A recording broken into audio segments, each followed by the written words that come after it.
Diego, Thiago and Leo, three adventurous cousins, were excited. They were going to Egypt. Their first destination, the Great Pyramids of Giza. Seeing these gigantic stone structures, the children felt like real explorers in search of hidden treasures. They climbed a pyramid, imagining the ancient Egyptians working hard to build it. It was so tall. From the top, they could see as far as the eye could see.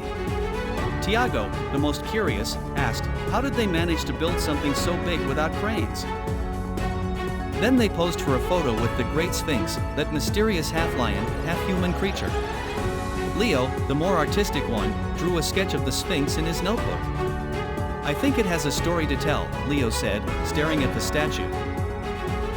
Inside the Egyptian museum, they were amazed by the mummies. They looked so real. Diego, the bravest, approached a mummy and whispered, "Hello, Pharaoh." The children imagined life in ancient Egypt and what Egyptian customs were like. Aboard a Nile cruise, the cousins enjoyed the sights of temples and riverside villages. At night, they watched the stars and listened to stories about Egyptian gods. Thiago asked, "Do you think Egyptian gods still exist?" In Luxor, they visited the Valley of the Kings.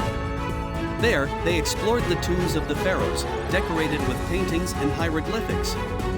Leo, the most creative, invented a story about a young prince who lived in one of these tombs.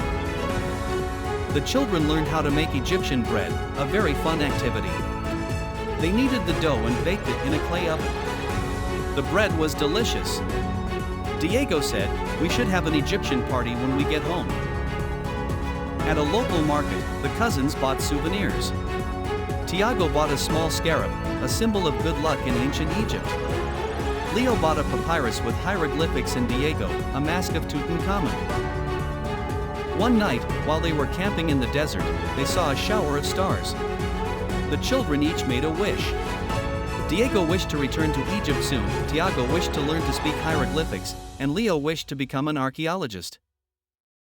Before returning home, the cousins visited an oasis.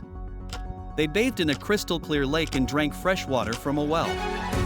Diego said, "This place is like paradise." At the airport, the children said goodbye to Egypt with sadness. But they carried with them unforgettable memories. Thiago said, "I will never forget the pyramids." Leo said, "I want to study more about ancient Egypt." And Diego said, "Let's plan our next trip." Back home, the cousins shared their adventures with friends and family. They created a photo album and kept a journal about their trip. The adventure in Egypt had been a unique and enriching experience for Diego, Thiago, and Leo. They had learned a lot about the history, culture, and traditions of this fascinating country. And they were eager to live new adventures.